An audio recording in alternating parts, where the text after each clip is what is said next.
Ladies and gentlemen, boys and girls, welcome back to Hollywood After Dark. It is Friday, whatever day, June 14th, 2024. We're getting news that Deadpool and Wolverine could utterly slash, decimate, destroy the summer box office. We're talking greater numbers than Barbenheimer. It's wild, it's crazy, and also is Tubi leading the charge? A lot going on. Hollywood After Dark, let's go.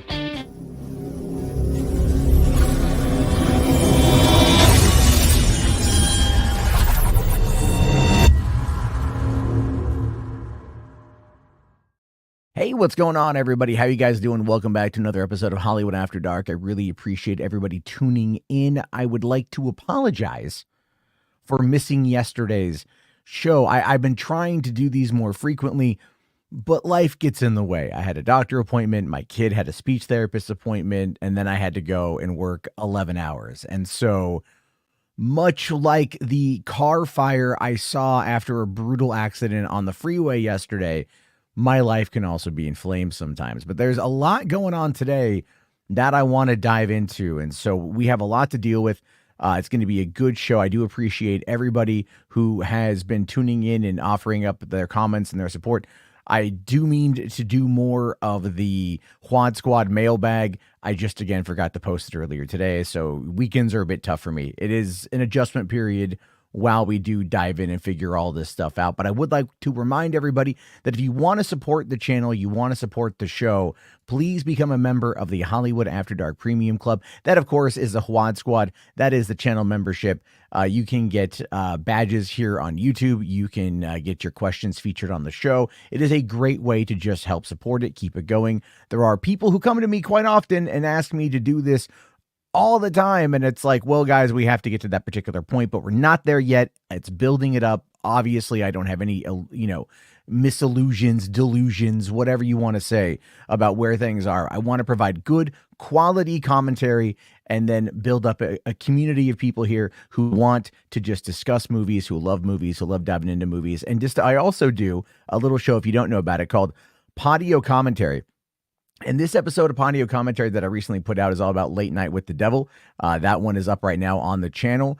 Coming next week will be Bad Boys 1, 2, 3, and maybe 4, if I can get to it. I did spend the last couple nights marathoning the Bad Boys movies.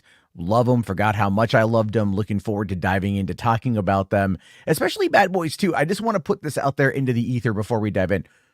Bad Boys 2 is very Tony Scott inspired, I noticed. And it's a weird thing from the early 2000s action films where I feel like it's great, but it's also like definitely up its own ass a little bit, but we'll talk more about that. I'm not knocking the movie. I love the movie, but it is just kind of where we are.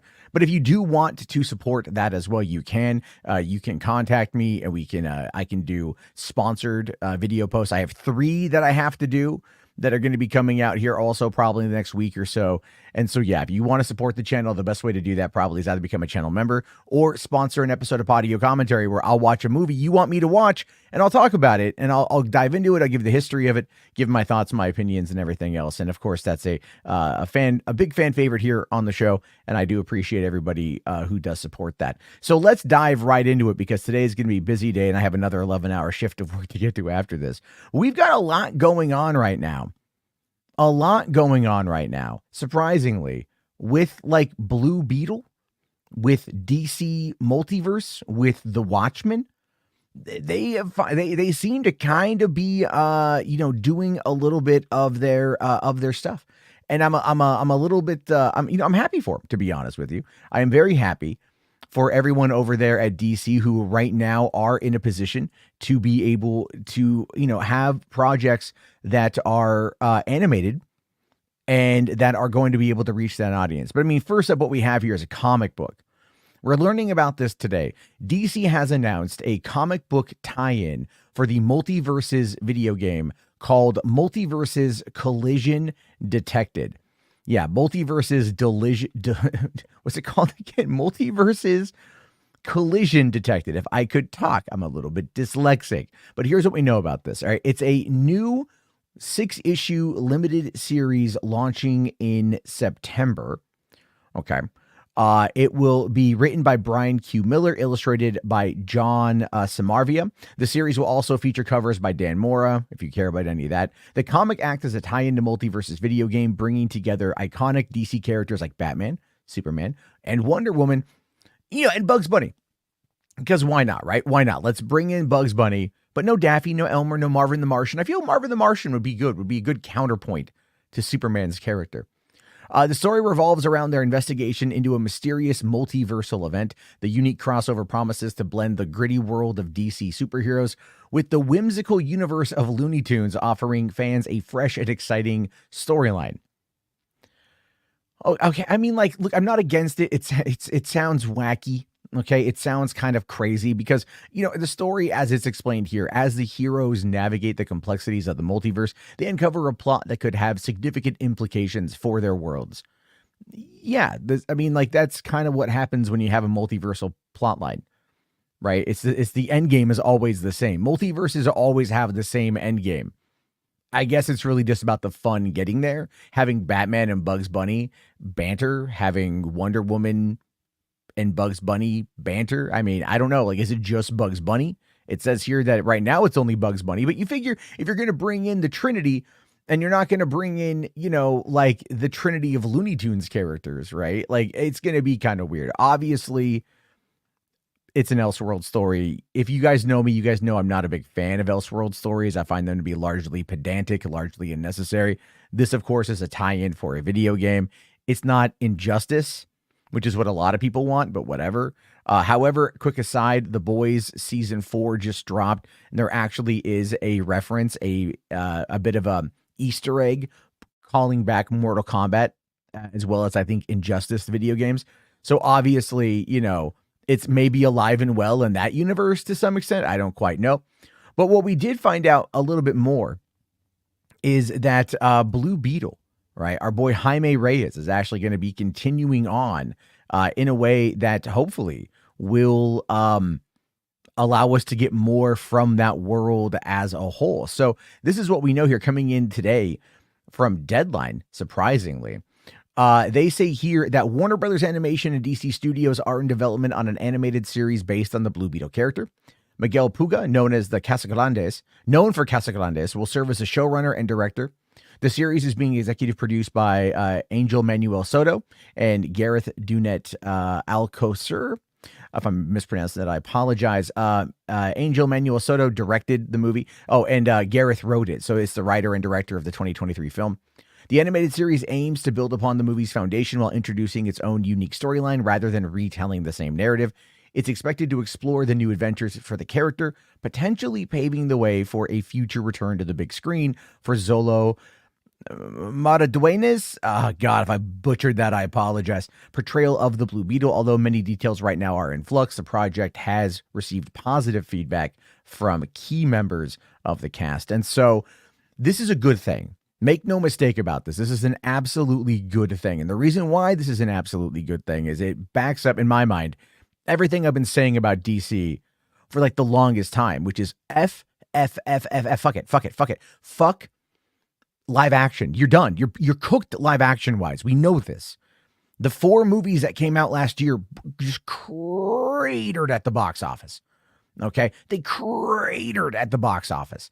Just don't do it. Creature Commandos comes out later on this year, right? That's going to be an interesting take. You got the Watchmen show, which I'll talk about that here in a second. Go where Marvel isn't. Marvel is doing television series right now, so obviously that is something that they've been doing.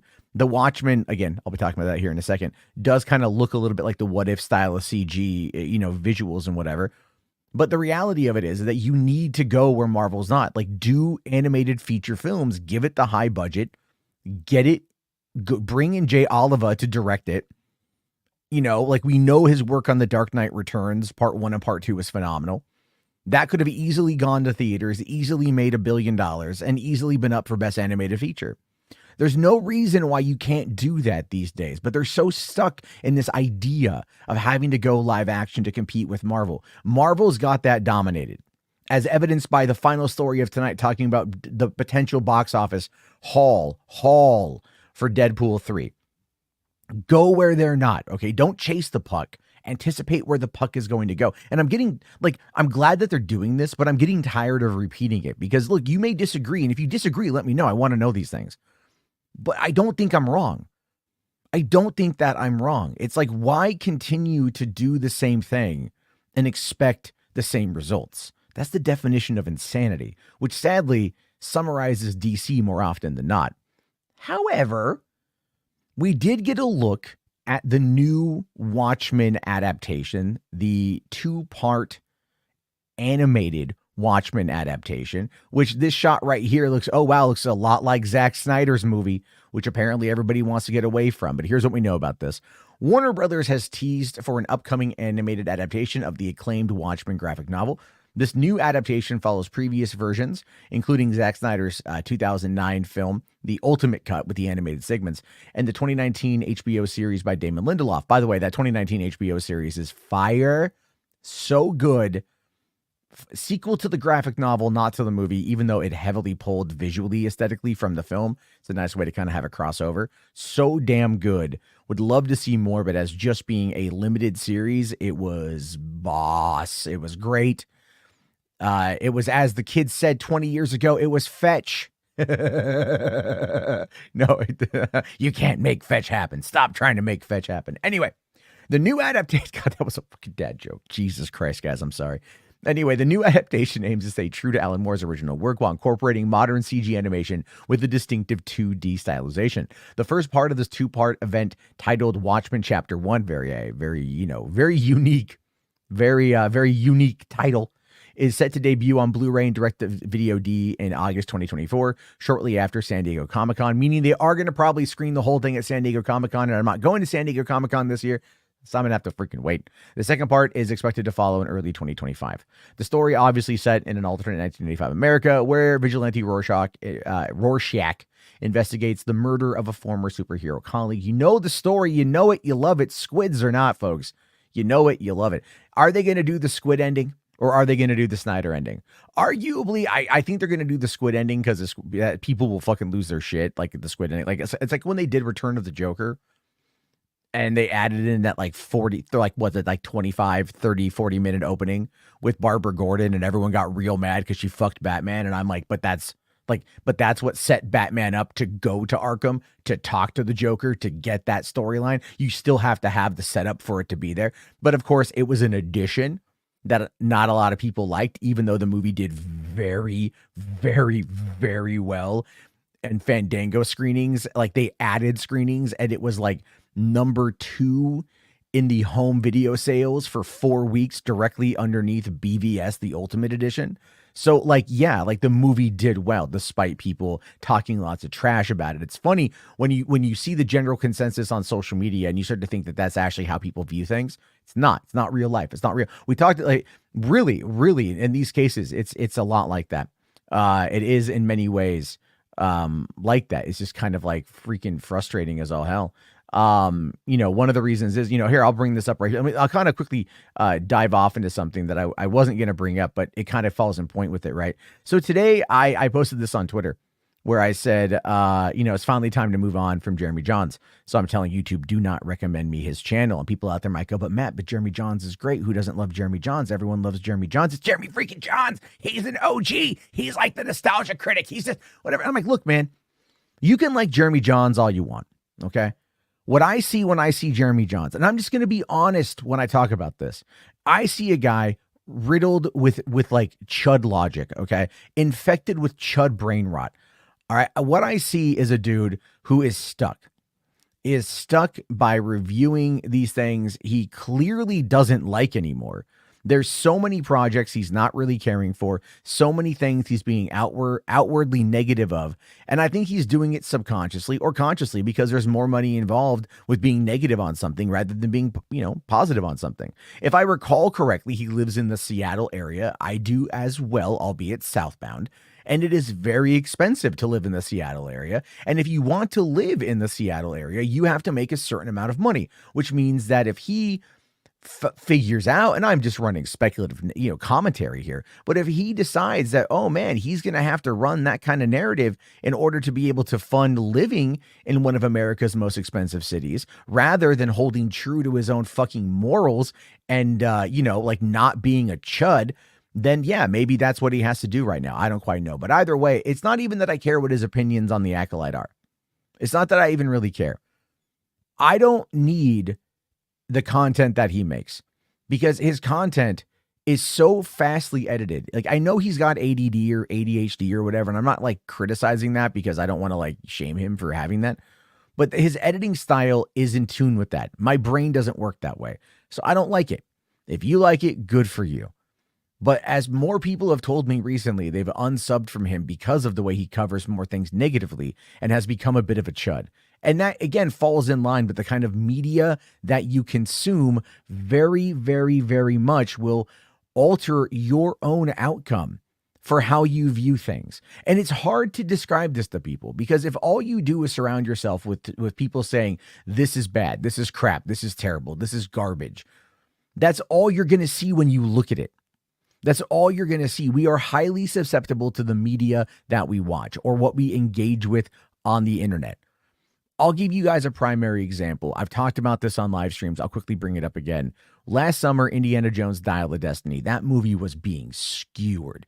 Disney left that movie to fucking die on the vine of Rotten Tomatoes by putting it early at con and having that rotten review be out there based upon like 4 or 8 freaking different reviewers for 2 whole months, and allowing all of the negativity to permeate, all of that stuff to permeate online. And then even me, a diehard, lifelong Raiders of the Lost Ark is my favorite movie of all time fan, was actively on the day that movie came out, trying to talk myself out of going to see it, because I did not want that negativity in my brain. I did not want the movie to suck. I did not want to see things that I knew people were going to criticize and then have that worm its way into my brain and destroy my experience.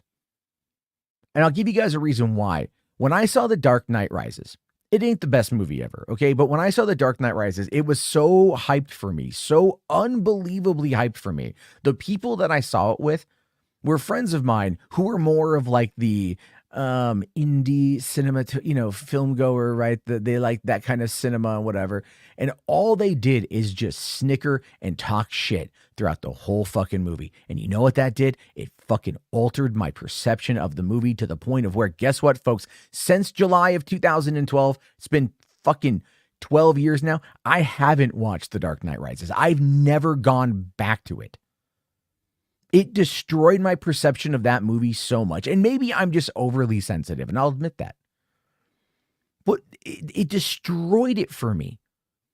And all I have are just negative connotations thinking back to that movie. Whereas Batman Begins and The Dark Knight, I had so many great memories of seeing that movie with my friends, with my best friends, right? Going and seeing The Dark Knight in true stadium IMAX, right? In Irvine, California. Never mind seeing it with my other best friends the day it came out, watching it at the drive-in over and over and over again, loving every second of it, quoting it, having it be part of this thing back when movies were fun to talk about, and like in that environment that I was in. What you guys have to remember as well is I worked at a drive-in. I've talked about this openly, but like I worked at the Santee Drive-In. It's no longer open, unfortunately.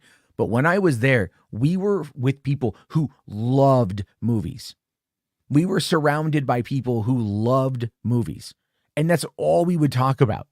And we would be excited to watch the new films that we got. We would be excited to rewatch them multiple times, to dive into debates about them, to actively discuss them, and to get excited for new movies to come out. Never mind actually getting our customer base excited to watch the movies that they're going to watch, to help create a better film going environment or movie watching environment, so then they have that positive association, so that they want to come back. And I'm going to be on a fucking soapbox here, but God damn it, all of that's gone. All of that's gone. Movie theaters are fucking dying because the experience isn't fun in many instances. It's too fucking costly.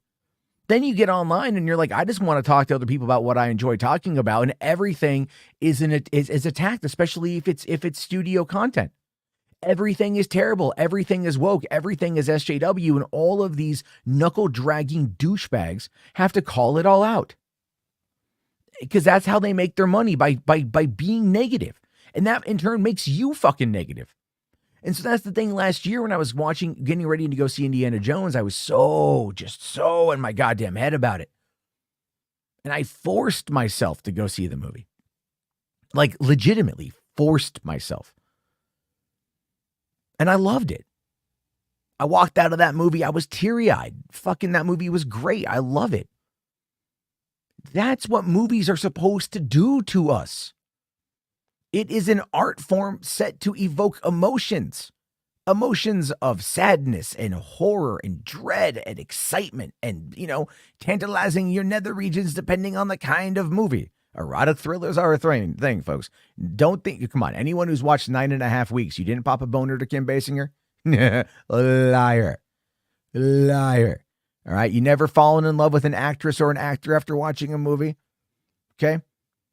Me, 1995, dude, 13-year-old, go to see Clueless. I've been in love with Alicia Silverstone ever since. Never gone away. That woman is a goddess, in my opinion. I'm just saying. There's all that. Some people, supporters of this show, happen to be fans of Ella Purnell. It's not a bad thing.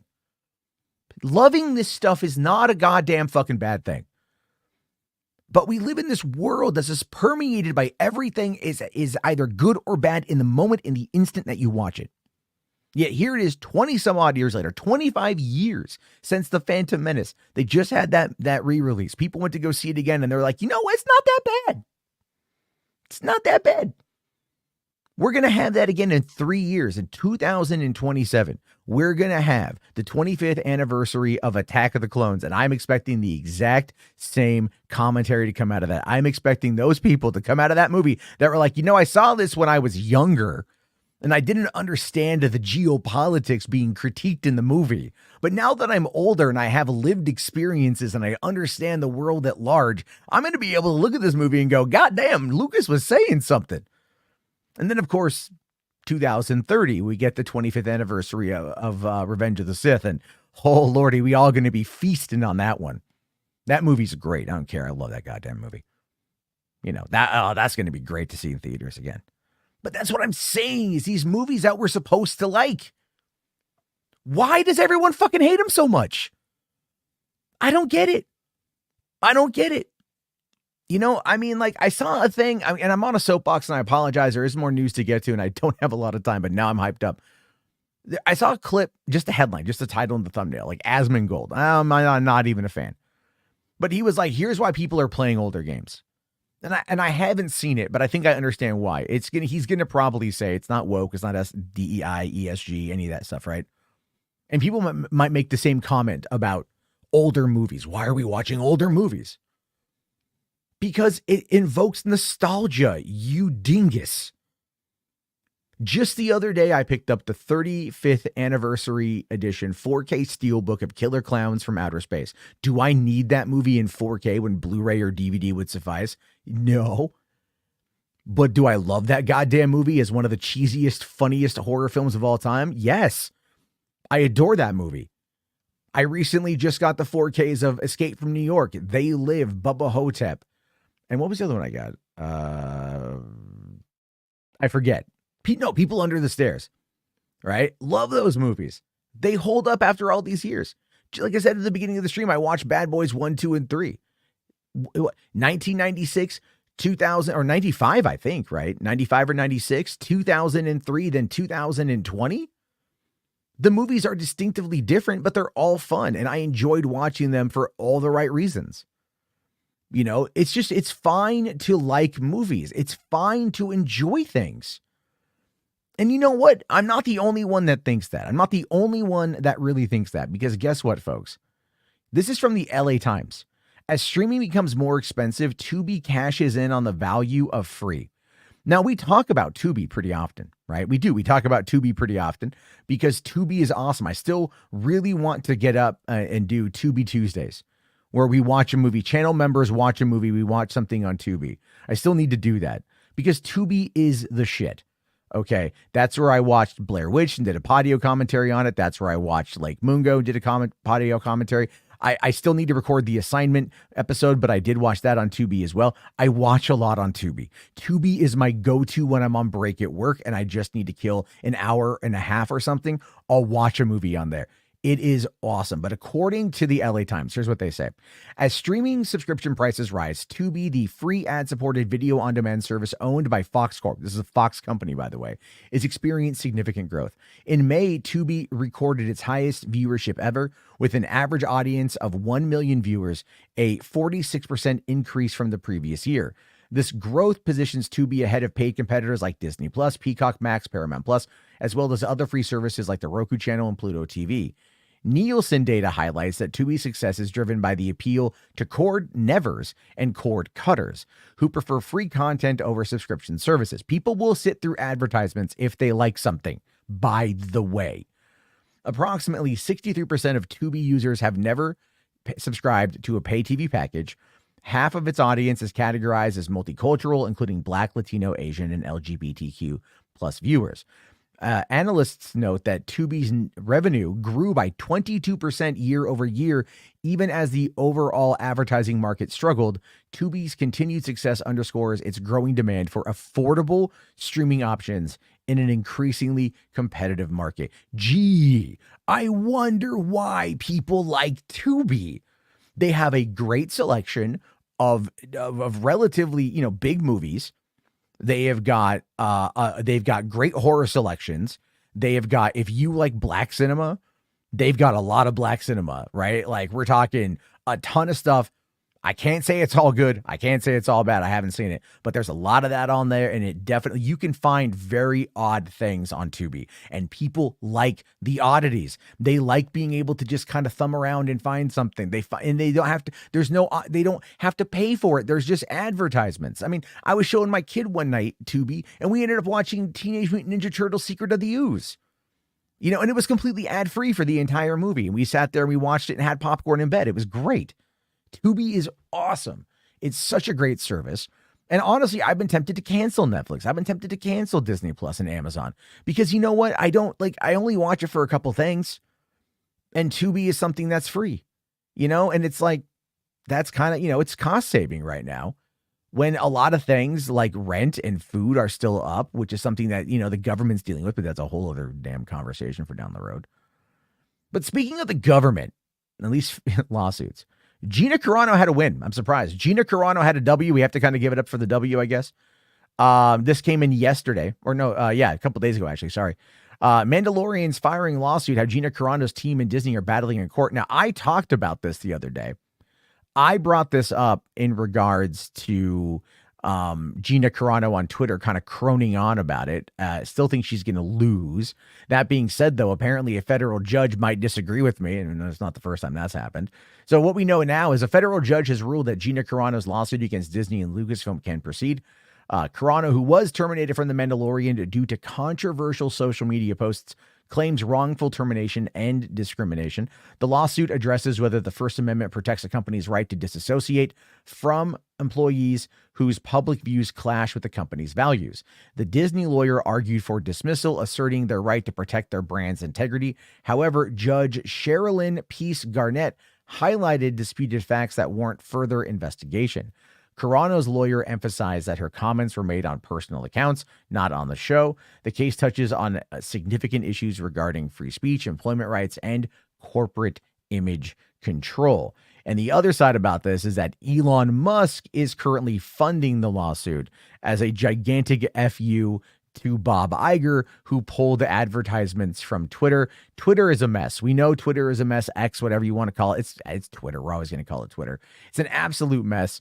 And the system itself, the service itself is going to die. I can't say, I don't know what's going to replace it. Threads is a thing. I'm not really on Threads. I think I have an account, but I'm not really on there very often. So if you guys are on Threads, let me know if I should jump over there and begin posting all my shit posts. I post a lot of shit. I have a Hollywood After Dark podcast, HWAD podcast Twitter account, which I need to update this graphic for that.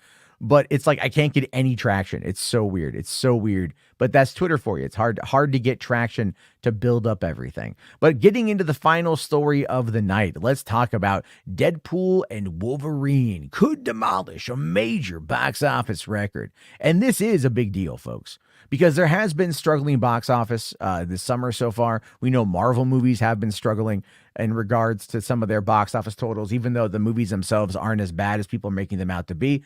That people just haven't really been showing up because I think they know that if they wait 45 days, it's going to be on Disney Plus. And that, of course, I think is one of the biggest issues with the movies. Never mind, the experience of going to the theater is a mess in many instances. So here's what we know coming in largely from Deadline, although I showed you guys a Collider title. Disney Marvel Studios' upcoming Deadpool and Wolverine is generating significant buzz with 6-week tracking projections indicating a potential opening weekend of $200 million to $239 million.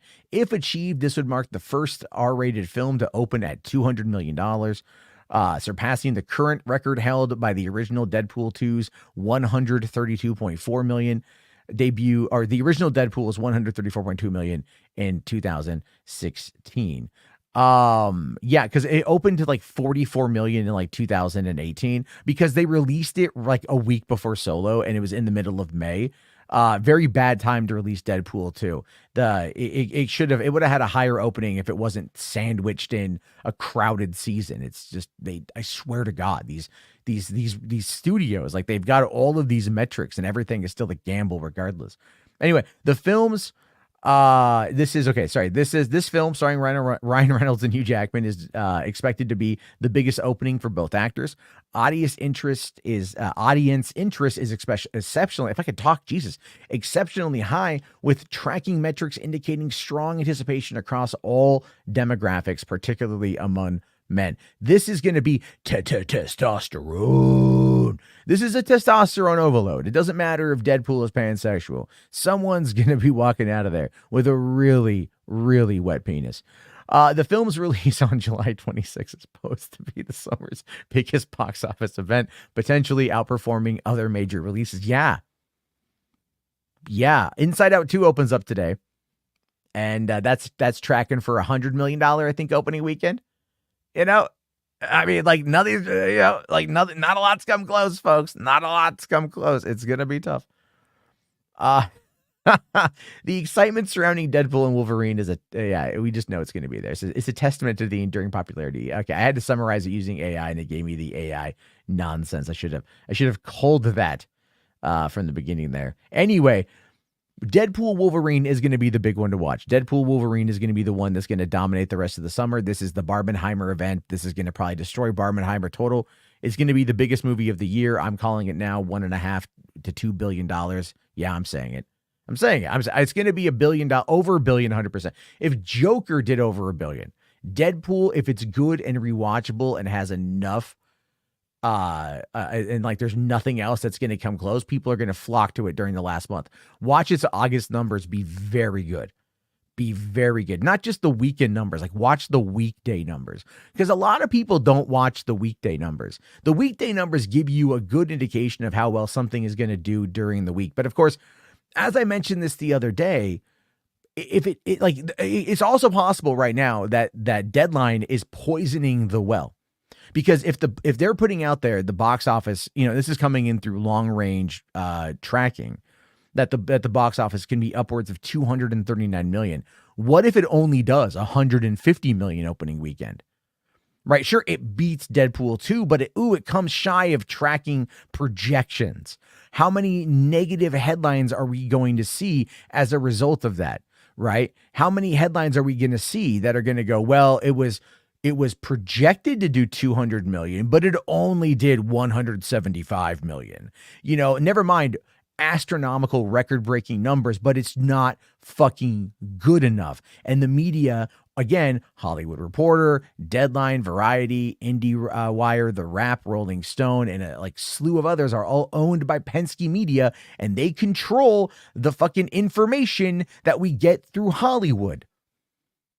That to me is another big issue we're talking about down the road, but whatever, man. Okay.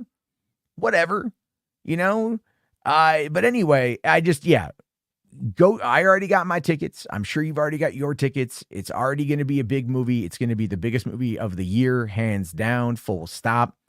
Nothing is going to come close to it. Is it going to quote unquote save the box office? No, it's not. It's going to do well for that movie. It's going to do well for theaters, but it's not, again, like it's one movie when they need all the other movies to do well, and they're clearly not. And that, of course, becomes the big issue. But as always, I want to hear your thoughts and your opinions. Let me know in the comment section. As always, if you do want to support the channel, become a premium member today. It will, when we do the To Be Tuesdays, you will get an invite link for that. We'll be able to dive on in. I will do it this Tuesday. What day is that? That would be the 25th. No, sorry, the 18th. I got nothing planned that day, so I'll totally do it that day. And then if you want to support the show also and you want to hear me talk about movies, you can check out my audio commentary, Late Night with the Devil. I have Strays is up there, Blair Witch is up there, Lake Mungo is up there, and like I said, The Assignment is coming soon, as well as Bad Boys 1, 2, and 3, and the Three Musketeers, the Four Musketeers, and the Return of the Musketeers, all of which are sponsored episodes. So if there is a movie out there you want me to watch, and you don't want to wait for me to come to it naturally, you can sponsor an episode. Hit me up. We'll talk about that. I'll talk to you guys later. Thank you again for watching. Have yourself a great day, everybody. Remember, folks, we love movies. That's why we're here. That's why we're here. That's why we're doing this. That's why we love it. That's why we want more of it. That's why we want to go and enjoy it. We want to share it with our friends and our family and our loved ones. It is part of the cultural zeitgeist. We need to take it back from the bad people who just want to destroy it for their own financial gain. We need to be more proactive, all right? I'm on my soapbox right now. I'm a little bit agitated, I'll admit, but I love movies. You guys know I love movies. I'll talk to you guys later. My name is Matt Jarbo. This has been Hollywood After Dark. Thank you again, folks, and peace out.